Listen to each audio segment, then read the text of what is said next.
For years, America's automakers have faced serious challenges. Burdensome costs, a shrinking share of the market, and declining profits.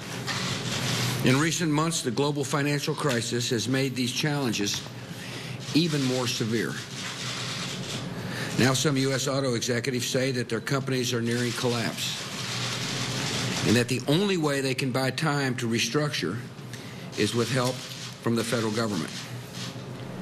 It's a difficult situation that involves fundamental questions about the proper role of government. On the one hand, government has a responsibility not to undermine the private enterprise system. On the other hand, government has a responsibility to safeguard the broader health and stability of our economy. Addressing the challenges in the auto industry requires us to balance these two responsibilities. If we were to allow the free market to take its course now, it would almost certainly lead to disorderly bankruptcy and liquidation for the automakers. Under ordinary economic circumstances, I would say this is the price that failed companies must pay.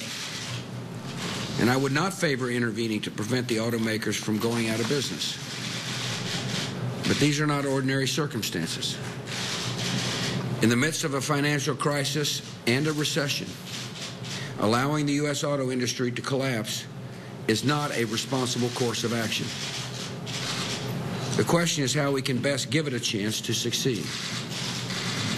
Some argue the wisest path is to allow the auto companies to reorganize through Chapter 11 provisions of our bankruptcy laws and provide federal loans to keep them operating while they try to restructure under the supervision of a bankruptcy court. But given the current state of the auto industry and the economy, Chapter 11 is unlikely to work for American automakers at this time. American consumers understand why. If you hear that a car company is suddenly going into bankruptcy, you worry that parts and servicing will not be available, and you question the value of your warranty. And with consumers hesitant to buy new cars from struggling automakers, it would be more difficult for auto companies to recover. Additionally, the financial crisis brought the auto companies to the brink of bankruptcy much faster than they could have anticipated. And they have not made the legal and financial preparations necessary to carry out an orderly bankruptcy proceeding that could lead to a successful restructuring. The convergence of these factors means there's too great a risk that bankruptcy now would lead to a disorderly liquidation of American auto companies. My economic advisors believe that such a collapse would deal an unacceptably painful blow to hardworking Americans far beyond the auto industry. It would worsen a weak job market and exacerbate the financial crisis. It could send our suffering economy into a deeper and longer recession. And it would leave the next president to confront the demise of a major American industry in his first days of office.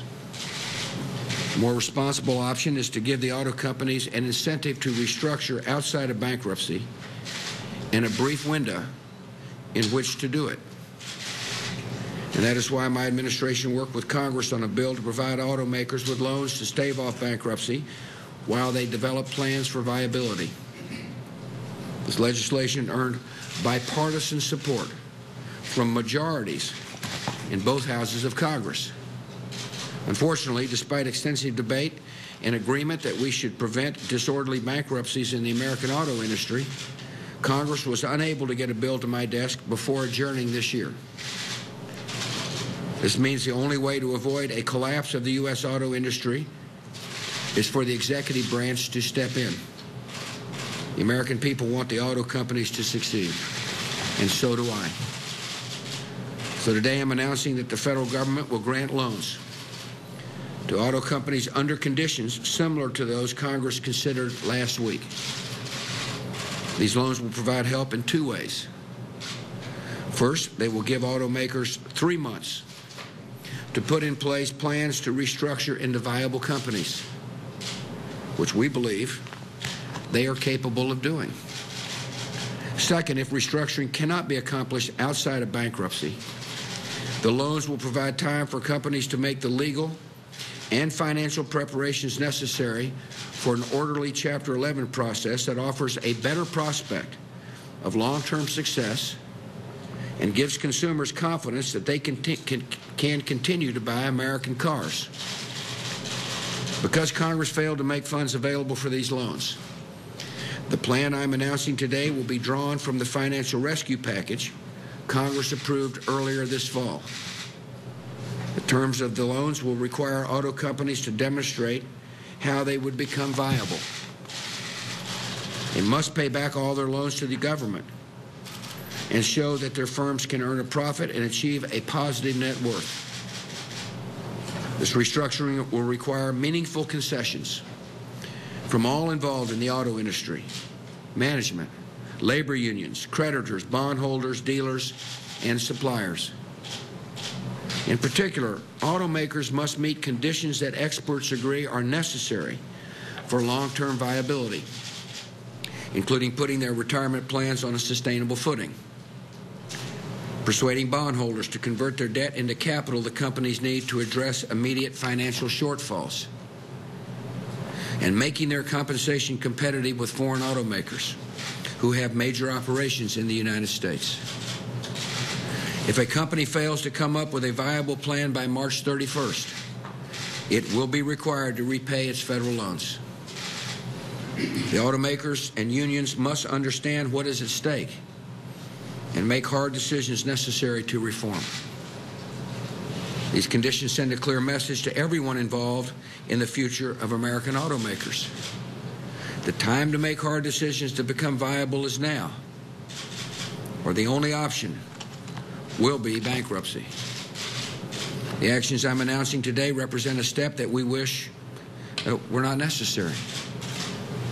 But given the situation, it is the most effective and responsible way to address this challenge facing our nation. By giving the auto companies a chance to restructure, we will shield the American people from a harsh economic blow at a vulnerable time. And we will give American workers an opportunity to show the world once again they can meet challenges with ingenuity and determination and bounce back from tough times and emerge stronger than before. Thank you.